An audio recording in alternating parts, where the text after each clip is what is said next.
It can't be that bad, oh, it can't be that bad, oh, it can't be that bad, oh, it can't be that bad, oh, it can't be that bad. Adam Sandler, when making these movies, was thinking that they're all in the same universe. You know, there's an Adam Sandler universe before there was an MCU. Okay. Before there was like a DC extended universe. Yeah, question in the front. Did he make this known before there was an MCU and all that stuff? Because if it comes back in retrospect where he was like, yeah, you know, like when I wrote this stuff, I always thought they were kind of living in the same city. Or, although, okay, Lemonsoff. Exactly. Eric Lemonsoff is a name that he uses. Well, the last name Lemonsoff, they're always different. Always? I mean, what do you mean they're always different? Like sometimes it's Eric, sometimes Oh, yeah, different first names. But Lemonsoff exists, and eventually... that family is in all of them. Kevin James takes on the name of that character in Grown Ups. But they keep throwing around that last name here and there. There's like children's books that... You know like, what? I do think it outdates the MCU. Yeah. I think he's right. Because like it's so easy to like, okay, in this scene we're going to use a children's book, the puppy that lost its way, which shows up in more than like 2 or 3 movies. And small reference. If there's no other unconnected movies that I believe are connected besides Happy Gilmore and Billy Madison, those 100% took place like 3 blocks away from each other. Yeah. Oh yeah. That close. Like that's his cousin. Yeah. Happy is Billy's cousin. That's why they look alike. It's, it's the same dad. The genes are strong, man. The genes are strong. And with Rob Schneider saying you can do it in both, what was the Longest the Yard and Waterboy. Those 2, yes. Yeah. There might be one more, but like... Schneid's showing up again. I mean, it's just small little things where Adam Sandler fans could be like, I've seen this before. I know what you're doing here. And the fact that he's using he's friends with heavy hitters like Steve Buscemi in this movie. Fantastic cameo. When this movie was made, Steve Buscemi was not Steve Buscemi. What was he doing? Was he not doing serious roles at all at the time? In the early 90s, he was a firefighter. Oh, so he was barely even acting. So I don't know what his first role was. But I feel like they were silly roles like this with Adam Sandler, and then he was just in the business and made it work and proved, to everybody that he's a good actor. He was a firefighter, like he was not an actor, but he has a whole life. When 9/11 happened, not to always turn it back to this, but he went back to the same firehouse that he worked at as a volunteer and helped remove rubble from the towers. What a guy! Like I love that man. Yeah, and then 2 years later, he was fucking Enoch. Yeah, Enoch from Boardwalk Empire. Like, that guy has incredible range to do silly stuff like this and then to also be in The Big Lebowski, where he is silly and funny, but a little more grounded than, like, these crazy, wacky characters. I wonder if that's his first role. Maybe his, like, first big That's role. one of his earlier ones. I mean, that's after Airheads. Is it? Well, whoa, really? I think so, right? Big Lebowski? Well, what about Reservoir Dogs? When does that one show up? That one's earlier. I think in that's the Steve Buscemi filmography. Shall I use the fantastic Steve Jobs machine and see what they say? You should. I think I know that this is an Adam Sandler movie, and we're so far only talking about Steve Buscemi. But how can you not? You know what? Adam Sandler gets his. Yeah, every night. Like from his wife? Are you talking about like royalties from all of the movies that are constantly streaming from Netflix? Here's the thing. What? My fucking computer sucks. Anyways, welcome. Yeah, welcome to another episode of ICBTB Podcast. His name is Christian. And that guy's name is Alejandro. And this is It Can't Be That Bad, where we watch critically underrated films. And we talk about critically underrated films. And say that they're not critically underrated. So welcome, and welcome back. All right, if you clicked on this thing, you guys know what movie we're doing. We're doing a beloved Adam Sandler flick, which is actually the highest rated Adam Sandler flick of this kind of genre. This is honestly one of my favorite movies that he's ever done. And I will say, this movie could also be called Noses and Hair.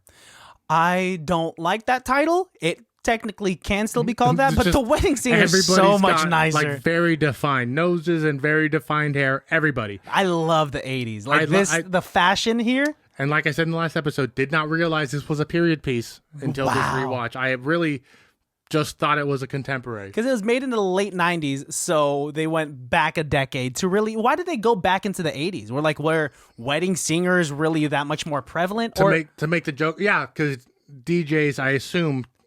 took over after that. The wedding DJ took over a lot when CDs became very prevalent, when they didn't have to lug around a bunch of vinyl. Because I assume at that time in the 80s, hiring a wedding DJ would have been more expensive than a band. Yeah. Because a band brings 5 members and their shit. 5 members with a limited repertoire, as opposed to someone that could just play any music from anywhere. Now. But I think at that time, the wedding singers had to sing. Like, look at Adam Sandler's range in singing in this film. It's everything. That's how wedding singers are. Like, that's how you are as a wedding singer. Yeah, dude. I know. Look. Let's talk about it. You'll say that this movie isn't, like, a part of your soul, but this movie is part of your DNA. It definitely is. There's so much I connect with, and I think it's because I love Adam Sandler movies. Easy, digestible rom-coms and silly sometimes, right? Silly all the time. But with this one, what I love is that it's much more charming. It's a little more grounded, and it's the music in here. It was so successful that it actually had 2 soundtracks come out of it. 2 volumes of a soundtrack. Yeah, man. And Adam Sandler's voice. I almost paid for one of them. I would pay for one of them for you. I haven't paid for music in like 52 years. This is the time to do it, man. Fuck LimeWire. I'm sure I could find it cheaper. But with this, like, the 3rd song already was That's All. When he's singing at the bar mitzvah, because he doesn't want to do weddings anymore because his heart is broken. And he sings That's All, which is like such a big piece of my soul because that's a Nat King Cole song that I listen to. I had such a tough time trying to find the original version of that cover. In fact, for like 2 days, I was listening to the Genesis song. Interesting. That's All, which is a way different song. Completely different. And I was listening to him and being like, this isn't any of the words that Adam Sandler's saying. He really changed the melody in this one. And then somehow I got to the That's All I Ask of You song that's from Phantom of the Opera, with Josh Groban was doing a cover with some other. And then I was really into Phantom of the Opera. Like Phantom of the Opera now is like top of my search on my Apple Music. You're not even doing research for this movie anymore. Just like now I'm thinking the next movie we do is the Phantom of the Opera movie. You almost watched the wrong movie for this episode. Because you know who is the Phantom? Who? Gerard Butler. That's right. I forgot. And you know who's the boyfriend who doesn't make it? Who? Patrick Wilson, the guy from all of the Conjuring movies. What? That's crazy, man. This is a crazy tangent from The Wedding Singer. And the fact that you got that deeply lost. You know what? Thank you, Adam Sandler, because now I've refound my love for late 90s musical theater and rock operas. They made a musical from this movie, actually, The Wedding Singer. Yeah, it didn't even last a year. Real quick, I know everyone is used to seeing Adam Sandler sing silly songs on SNL with like a weird voice. But he still sings silly songs in this movie with a silly voice. No, but like when he's actually trying, when he sings That's All, it's very, very good. Also, I was very surprised at how little of this film takes place in a wedding. Yep. I mean, they have almost like no wedding. Like the beginning and the end. That's about it. The end isn't even him being a wedding singer, though. Steve Buscemi, they bring him back. I'm glad to see that Steve Buscemi got his shit together and is now a wedding singer at the end of the movie. Based on how John Lovitz is as a wedding singer? Oh, he his was shit's not a together. Fantastic addition to the cameos. We watched a movie called The Wedding Singer. It is rated PG-13 and it was released February 13th, 1998. Ooh, well played. Thank you. For all those romantics out there. That's right. It was going to be a fall release in 97. They're like, nah. But New Line Cinema was like, I think we should make this for the lovebirds. For you, buddy. Oh my God. If I was, how old was I here? Well, I was 5 years old. I would not have been able to comprehend your what was girlfriend, going on. when you were 5, loved this date. When I was 5, she loved this date? Yeah, you took her to the movies and you guys sat there and held hands. And I'm 5 years old, taking my 3-year-old girlfriend there. Shared a box of Skittles. And yeah. Dude, no. There's no way I could even comprehend words to buy a ticket to The Wedding Singer, a PG-13 movie. Why is 5-year-old Christian dating a 3-year-old? Melissa. If I'm thinking 5-year-old, 3-year-old Melissa. Okay. Everybody, I didn't realize. I'm assuming I'm dating Melissa in this weird baby dating universe. Yes. I didn't. I wasn't there yet. I get it now. I'm here. I'm there. You're making it sound like it's weird that you're dating a younger chick, bro. I don't know. I'm in kindergarten. I'm 5 and 3. She's a preschool. I'm 5 and 3. It's weird. Now it makes sense if it's you and Melissa. It's not like we have different maturity levels. It's like if we were in alternate universe, baby universe. Makes sense. Yes. Now I get it. Okay. So sorry. And honestly, I'm sorry to Christian in a couple of days when he has to edit this.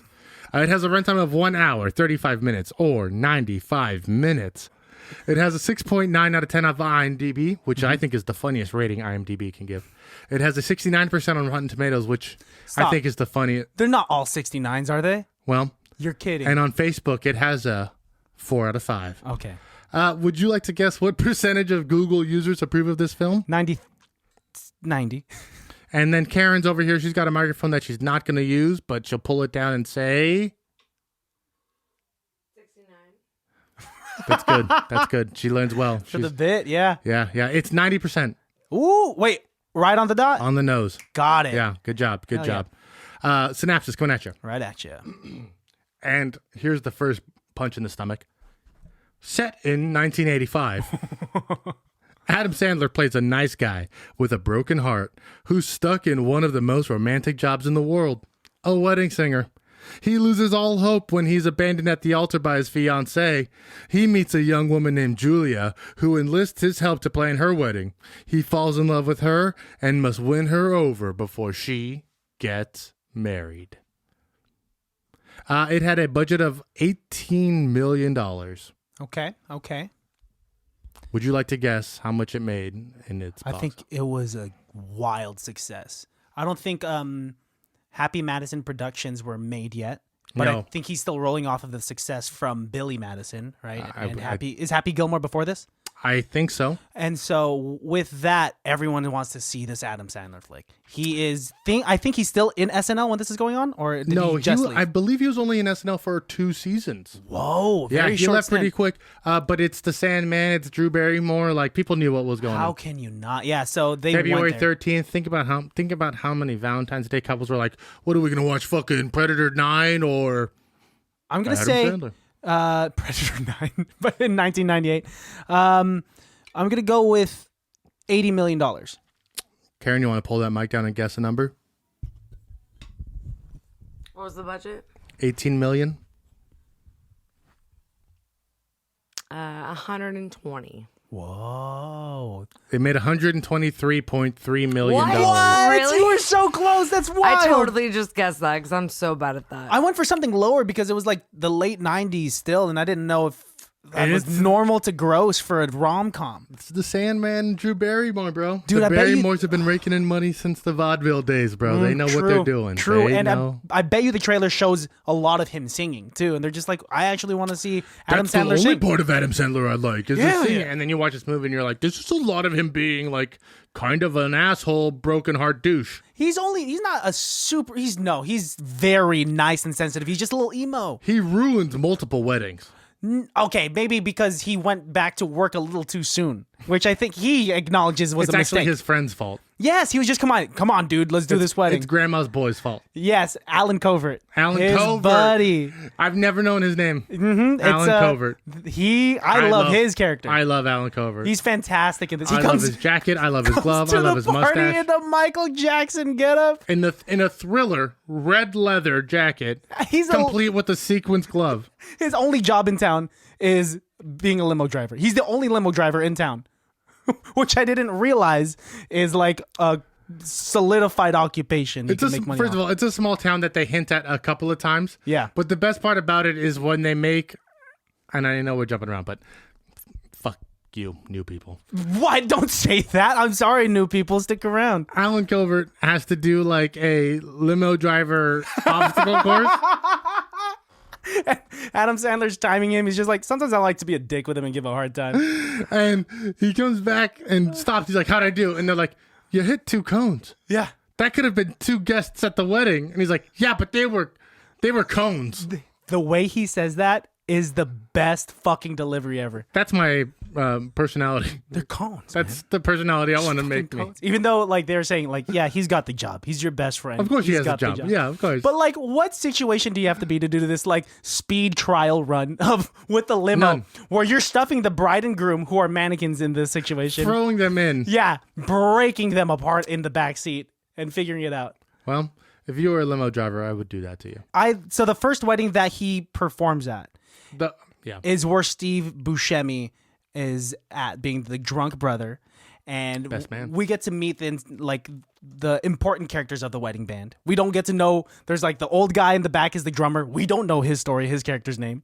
We don't know the bass player. All we know is that it's Adam Sandler and what's her name? One of the Arquettes. Alexis Arquette. Is it Alexis Arquette? It is. Alexis Arquette. Because I did do a deep dive on that one. Nice. On her.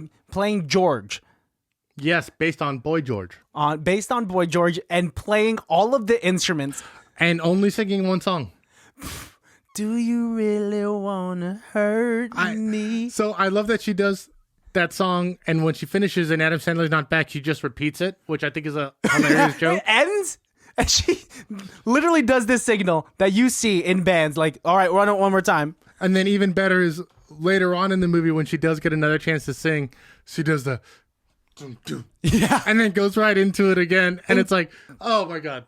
Why again? And She's why also- that's out of a song? She's also an incredible musician because she plays not only the clarinet, but she plays the trombone. trombone. I believe she plays a flute at one point. She's playing the piano. She can sing. That first wedding is so cute because he makes this speech to make up for Steve Buscemi being a drunkard at that wedding, right? And he's like, I'm going to get married. I'm currently engaged to my fiance. And like you see the light in his eyes. And you can see, I find Adam Sandler so charming in this movie because this is like him still trying. He's like trying to make a good movie. And he's and from the character's point of view, he's speaking from the heart. Yeah. He's just saying the things that he's trying to get across. He's still in this, like, it's how movies start, right? Where you're in this perfect world and everything's great. And he's like in love with Linda and everything's perfect. Yeah. He's singing songs and it was great. And then as the movie progresses, we find out that he's actually like a failed rock star and that Linda hates him. And, you know, there's actually a lot of like depth to his character, right? There almost always is. Like, yeah, because like even though he's still acting like Adam Sandler, they have all these kind of fleshed out backstories that make them a little different from each other. Even the way he interacts with Julia when he meets her for the first time outside and he's taking care of that drunk kid at that first wedding. Yeah. Their interaction is so cute. And there's something so charming about Drew Barrymore and like how she interacts with him. And like they're not breaking any rules. They're not flirting with each other. They're just very sweet and understanding each other, right? It's the cutest bob haircut I've ever seen in my life. I love her haircut. I like her. Like they have arguably the best romantic chemistry in any of the rom-coms that I've seen with Adam Sandler. More than like Jennifer Aniston. What say you? I agree. That's why every time they do a movie together, it's a slam out of the park. Except for Blended. That one didn't do too well. Only one I haven't seen. You know Only what? one. Save yourself. Really? Thanks. I think he did fantastic acting in this. One of the best examples of that is when he sings the song that he writes for Linda. Right? Somebody Kill Me? That, which, like, obviously it's funny because it's so outrageous, but when he's actually screaming and really good singing. And also, one of my favorite lines about that is, like, when I wrote this song, I was listening to a lot of The Cure. Yeah. So, like, he just goes... She was like, okay. And it's super soft. But, like... So, I think it sounded so good. Adam Sandler's a decent singer and a funny vocalist. By the time he's screaming there, you see his eyes water. And I think that's legitimate acting. And at the same time, you see Drew Barrymore's eyes dry up because they're crying in the beginning because she thinks it's like a love song. Yeah. And then as he goes into the Somebody Kill Me, she's like... Ooh. I don't think it scares her away. I think as much as we might believe that a scary, aggressive song like that would scare them away, this is why they're perfect for each other, because she was able to see... The hurt, the art. Like I've tried to write songs in the past, and I've noticed that it was easier for me to write songs before Melissa because it's easier to write songs when you're hurt. But in 8 years of just like, obviously I'm going to marry this girl. If you didn't watch the last episode, I'm engaged. And That's not how you do it. what? Don't blow over it like that. I will not let that happen. Okay, if you didn't watch the last episode, I proposed and I'm engaged, and this movie was the perfect timing to think about, like, I don't know, to get me in the mood for weddings and whatnot. Thank you. Nice. A little emotional right now, but yes, it's that's why I think it worked. You see him hurt, and she's smiling, and she's like understanding this man's flaws, and being transparent with those flaws. For sure. Right? Well, she's there for him, and not just for him in a, momentary sense, but like. I mean, it's cute. The whole montage of them planning the wedding. Wait, real quick. John Lovitz, after that, sneaks through the curtain. He just pops out of the curtain. So, this man's a psychopath. So that. And I'll reap all the benefits. And I'm reaping all the benefits. And before that. And my favorite part about all of that is the curtain closes in front of him. Yeah. But that part wasn't in the script. And that was just John Lovitz holding the curtain. Bringing it back. I hear in the comedy community, like I was listening to this podcast with Conan O'Brien, David Spade, and Dana Carvey. Nice. And they're all talking about John Lovitz and how he is in person, and he's exactly the same. I would literally murder people to see John Lovitz. To just have a conversation with him. I would murder like children to meet John Lovitz. Supposedly he's the type of guy that will like extend his hand just so you could see his Rolex to flex in front of his celebrity Hello, friends. everybody. Yeah, hi, I'm John Lovitz. How are you doing? I do think the least amount of acting he ever did is, and you guys can look this up, is the SNL sketch where he plays Who's the character? Pablo Picasso.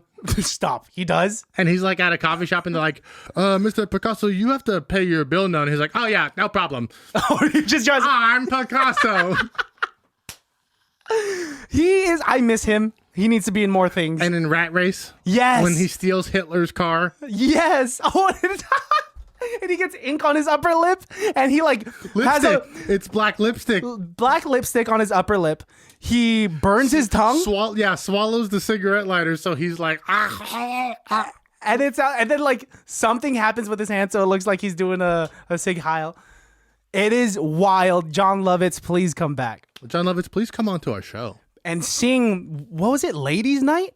Because this is Ladies Night. What a repulsive performance, man. Honestly, are you going to sing Ladies Night at a wedding? You are a former wedding singer. Yes. Would you ever play songs like It's Raining Men? I would love to actually sing a that. song like It's Ladies Night? Would you sing a song like All the Single Ladies?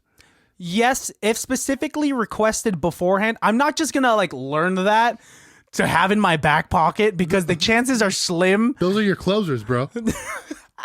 Really? After like a nice Celine Dion power ballad. Yeah, dude. And then just end it with Ladies Night. They'd be like, they would not pay me at the end of the night anymore. That's why I always get paid up front. Ooh. Which I think is a big mistake in this whole movie. Oh, is that what? He doesn't get paid up front? I don't actually know. They never see money transfer hands. I'm just upset that Linda thinks that he's crappy for being a wedding singer. Like, yeah, he's not making that much money, but like, look at the effect that he has on these people. Linda's a stone cold bitch. She's actually like the worst kind of person ever. Also, totally wearing a wig. Doesn't look good. That's a David Bowie haircut that she should not be. No, that's a fucking like Guns N' Roses haircut, but in brunette. It's not okay. That girl looks like she's on something and might die soon. Did you see those eye bags? She's on I'm a Woman in the 80s.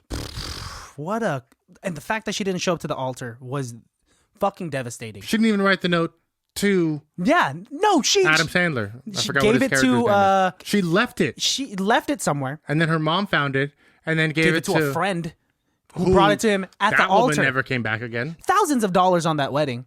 I would say at least. And you see his eyes water up. He goes into that like little room and just starts breaking shit. Smash that mirror. Yeah, as he should. And like just goes into this deep depression. I like his siblings though. Who's his like weird brother that has like... So that's his brother-in-law. Oh, yeah. Because That's Frankie Carbone from Goodfellas. That's where I recognize him from, man. What a crazy cameo to have. Hey, it's good to be. No, he actually really wanted to be in this film, and what I learned about him, because again I fell into that deep dark hole, is he sued The Simpsons for like $250 million. Is it because they made a character that was pretty much him? And he lost. Well, yeah, because it was parody.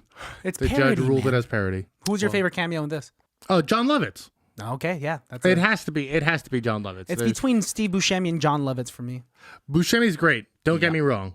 But John Lovitz. I forgot how funny this film was. I know how much you love this film. I know you know this film was funny. Yeah. I forgot how funny this. I think I said to Karen multiple times, this movie's consistently hilarious. funny. Yeah. Consistently funny, and it's ridiculous and silly, but whatever. It's all in this Pokeball of wedding singer world, and I'm all for it. The bar mitzvah was awesome. He got a fat kid to dance with Julia. Great for the kid's confidence, but I will say a bit too far. That's the kid from Matilda who eats the cake. Oh, man, those are the only roles he could land. I think he's winning. He gets to eat a giant chocolate cake and fondle Drew Barrymore's butt. I guess he was living life at 13 years old. That's pretty badass. He died at 14. Stop. Yeah, Don't. suicide by cop. Stop. Why do you always say that? He's probably alive and well. We'll do research. He probably lost a lot of weight. He is. When they did the Matilda reunion, he was there. That's why I'm not afraid to make that. Was there a Matilda reunion and you saw him? Yeah, they all got back together because they're all like 30 now. The old lady I liked in this movie too. The one who gives them meatballs in exchange for singing lessons. Pays in 2 giant meatballs. She raises it to 3.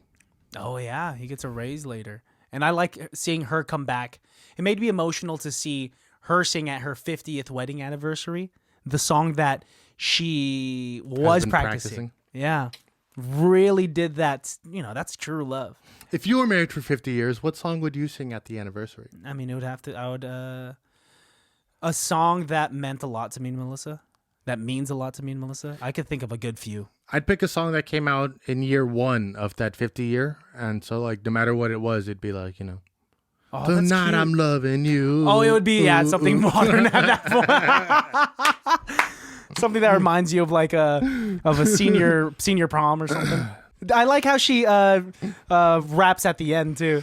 Yeah, that was right actually, afterwards. you know what, I actually didn't like that. But you know what I was thinking? In 98, that probably was still really funny. Yeah. I mean, it's also, it's an Adam Sandler joke for sure. But like, kudos to this 99-year-old woman like getting up there. That actress who's been working probably in the industry for 60 years. For a long time. Yeah. Yeah, a well-seasoned actress. She's the only other person to appear on the soundtrack. Kiss Adolf Hitler. Oh. What? Whoa. Jar. We need that jar. One of these days. Yeah, I owe that one. That one I'll pay. You have a favorite part?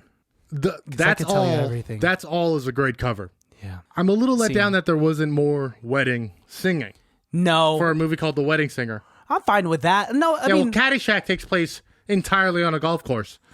Okay? you want this to take place with at least 5 weddings? Well, that you I sing mean, at? maybe like have the climax at a wedding. You know what I mean? There's still a bunch of events. Maybe like have a wedding singing tournament. Did you like that it ended on an airplane and not a wedding?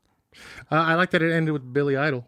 Yeah, okay, other than Billy Idol, that's an easy, just like, let's throw a celebrity in there to make this even more. It's like, hey, Interesting. who's on set today at Warner Brothers Studios? And they're like, Is that Billy Idol? I think Billy Idol's here today. How relevant was he in the late 90s? Like, was he, Not, but in 85 when this movie takes place. which is why they got him. I think that's how it goes. I just love... Also, what? hang on, before we move on. Billy Idol met Adam Sandler once. And Adam Sandler was like, hey, if ever I write a movie, you think you want to be in it? And Billy was like, oh, yeah, sure. Then he went to the next table. And then, like, years later, he had his manager call his manager. And they just shot for one day. That's it. Yeah. Was hey, not there for... Are you free for 3 hours? Are you in Hollywood right now? We just gotta shoot this airplane scene real quick. We won't even have anybody else there. We will cut you into it. But I loved it, dude. Like, I like how he takes the PA system on the airplane. I don't know what PA stands for. Well, already, public announcement, I think, right? We know some stuff. You do. Thank you. I just love the ridiculousness of romantic comedies where, of course, he gets a first-class plane ticket on the same plane where Julia Christian, is. no, that's not rom-com coincidence. What? There's only one plane leaving to Vegas. Oh, that's realistic. The next one's not until 8 a.m. Tomorrow. Christian, didn't you hear what that guy who's a big fan of Flock of Seagulls said? Why? Why did he have that haircut? Because he's a fan of Flock of Seagulls. But like, what? That's what the singer has hair like that. I mean, I've never seen fans really emulate that. Well, I mean, I like how he's like, hey, you a Flock of Seagulls fan? I can tell like, you are. Yeah, he's like, no, not really, but I can tell you are. And he has to borrow the credit card from Alan Covert to pay for the first class ticket. And what does he say to him? He says, if you don't do it, then I'm going to tell everyone what you said at the bar. And so he gives it over. What did he say at the bar? Just him being transparent about his feelings? He like gave a weird description of why Israel shouldn't be a part of the world. That's not what he said at all. You're changing this movie, and it's upsetting me. I think Alan Covert might be Jewish too, actually. I mean, I think... This is actually all libel. This is all conjuncture. Parody. Can you put that thing in right here, the parody thing? Yeah, parody. I got that. Thank you. You have that saved on Final It's Cut? super easy to just throw in Thank there. God. I liked that bar scene, too, with the old guy. man? Yeah. Is that Blue from... Yeah, I think so. That from Old School? Yeah. I think that's him. I feel like he'd be really good at like any film that takes place in the Civil War 3 years later. Yeah, I could see that. Yeah. Yeah. Do you have a favorite person on set? Come back to me. I have like Okay. two people floating in my mind. Oh, do you not have one ready? No, I do. But how about we go to the other one? What do you rate this film? I'm going to give it a good 4 out of 5. What are you laughing at? You're good. Thank you. Thank you. I think Adam Sandler. If we're going to talk about it. Oh, my so we're best just going to person go on right back set. to it? Okay, yeah, I guess I'm not going to ask you later. said Well, come who's the back best to me. person on set award? Yeah, Adam Sandler. I mean, Yes. it's come on. It's. I know it's an easy giveaway, but Yeah. he does really kill it here. I'm gonna give my rating, and I'll be honest, was dragging my feet to do this on the show. I know. Clearly, I know. You've been trying to a avoid it. mistake, but this is a great time for us to do it. Yeah. It fits in. I knew it was going to be a big deal. One of the things that I did always say, I knew this movie was a big deal to you. We should save it for when we got a big deal to talk about. Now we got a big deal to talk about. Boom, bada bay, boom, bada boom. My best person on set award is Alan Covert. Nice. I just can't get enough of the mustache, of the mullet, of the red leather jacket, of his really intense, deep, emotional rip and with women that he has, and thus becomes such a bad, jaded, cocooned man who is just waiting for somebody to open him up to be a butterfly, much like I was before I met Karen. Whoa, you are Alan Covert.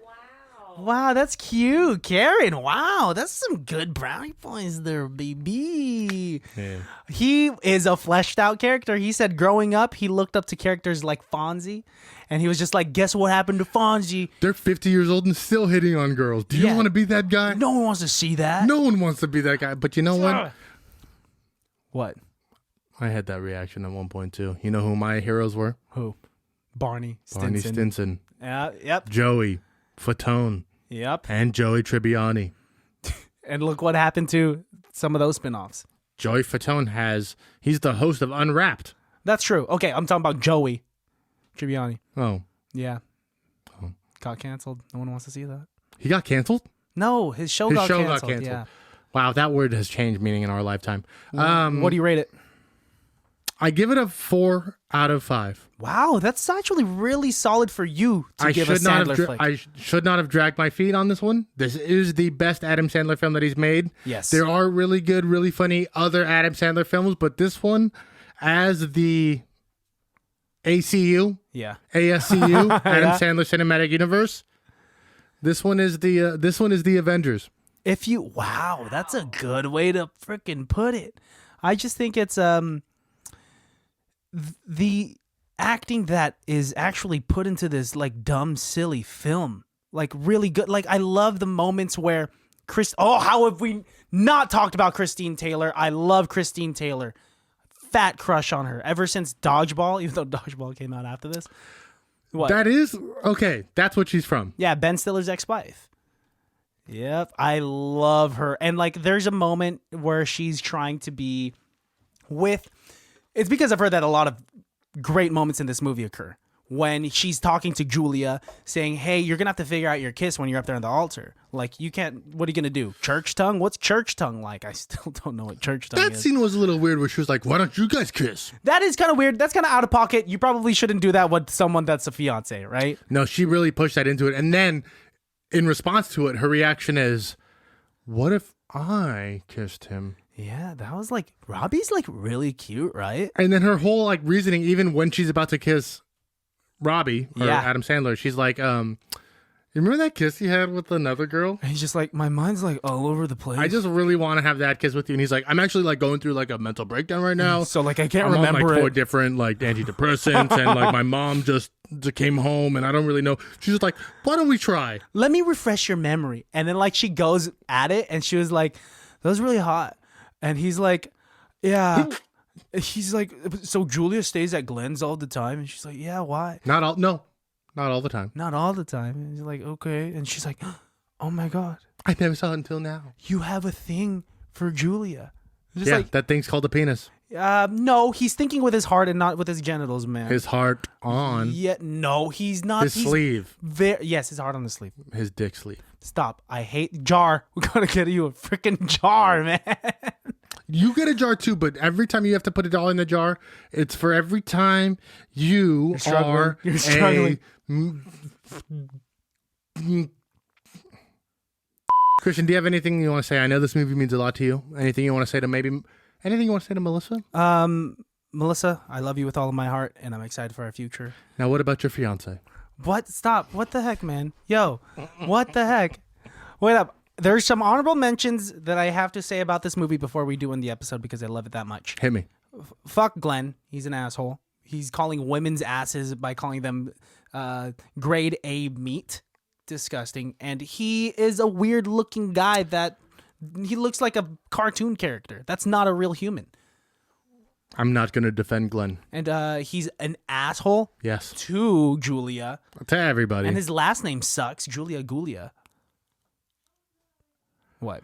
Which is the funny funniest part to me in the whole movie. The best joke in the whole movie is when Julia finally realizes she doesn't want to marry Glenn. Is the first time she says, "Hi, my name's Julia Gulia." And she starts crying. She's like, this is ridiculous. And she gets herself composed and she looks in the mirror and it is the cutest thing. She says, "Hi, everyone. I'm Mrs. Robbie Hart." And Drew Barrymore's acting with that is so cute because she just lights up. Her eyes she's so happy. She says, "Thank you for coming to our wedding." And in rom-com fashion, where, of course, he's walking by her window and sees her happy in a wedding dress when she's talking about them being together. I would like to do one thing. If we're going to wrap up the episode, I want you to look into the camera and I want you to say, "My name is Christian Middleton. Thank you for coming." No. And just give it the That's best. when I'm going to cry. Give it the best, like, I'm going to cry. It's like attempt. I might as well say Julia just Gulia. give it the best I attempt. might as well say Julia Give it Gulia. the best attempt of, like, if we were getting married and you had to say hi to people at the wedding, right? How would you do it? No. You just gotta give it to him right now. Just try it, Otherwise, You just try say Alejandro Baltazar first. Okay, you want me to go first? Yeah, sure. So here's the first table we go to. Will you hold my hand? What? These are not the conditions. We're Why are they married. changing? Oh, everything. Life changes, bitch. Fuck you. We're getting a divorce, bitch. Okay, fine. I'm sorry, babe. Sorry you had to see that. Hi, my name's Alejandro Baltazar. Oh, flamboyant. Hi. Hi. I know. You name know is- what? I don't know where that came from, but It's very natural Yeah, too. it Obviously, did, you're it the bride. did. Who's gonna be who? I've thought- Well, we're both in suits, right? we're both men. Yeah, That's the but whole point. I don't know. You got super flamboyant there. Hi, my name's Alejandro Baltazar, Be and I'm happy- running for governor of California. What is this? What are you? This is not a political Let message. me hear you do yours then.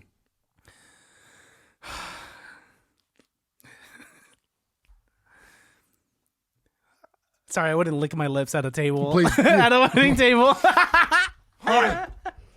Wow, Christian must really be hungry at his own wedding. Like, he's just salivating over my Your cake. mom just looks at your dad, and she's like, "What the fuck was What's that?" going on? Okay. Hi. I'm... Hi. I'm Christian Middleton. Okay. Hi, I'm Alejandro Baltazar. This sounds like a commercial. Hey guys, welcome. I'm Alejandro Baltazar, and I'm so happy you guys came. You must be Christian's cousin.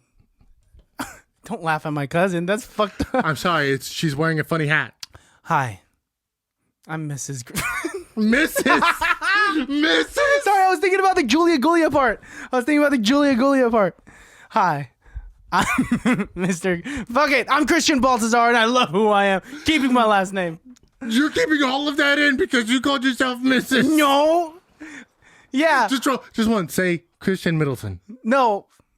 That was hard for me to get out. Honestly, it's a lot of Christian Middleton. Come on, just hi. My name's Samantha Bingings. Bingings is that's easy to say. It's a fake person. My name's Samantha Cox. What's your name? Hi there. My name's Christian Middleton. See, it's easy to go when you go. You know. Yeah, because I'm in a character, but when I'm trying to really say it as okay. Let me try to act. No, okay. Hi. Hey, thanks for coming to our wedding. You must be Alex's younger sister. Crazy that I'm meeting your younger sister. My sister yet? Hi, everybody. Thanks for coming to the wedding. Me and Christian are so happy. Being a Baltazar is going to be one of the best highlights of my life. Thinking to myself that I get not just a family like you guys, but a second family that's going to love me as much as my own. And it's so nice to have Alejandro take my last name, but as a trade-off, I took his last name. So we don't have the same. We're just switching last names because I'm Christian Middleton. Does everything have to be a joke, babe? I can't. You can't get married? I can't. This is tough. You did really good, though. I put you through enough. Thank you. That was visibly tough. sweated. Yeah, that was tough. But if I was going to do it, you had to do it first. It has to be an equal transaction. You know I can't what? just be out here doing silly stuff and you're not. I would also take your middle name if we got married. I have a nice middle name. Alejandro Evelyn Baltazar. Stop. Not Evelyn. It's Tiano. Teano. All right. You got anything else? I'm really happy for you, man. Thanks, man.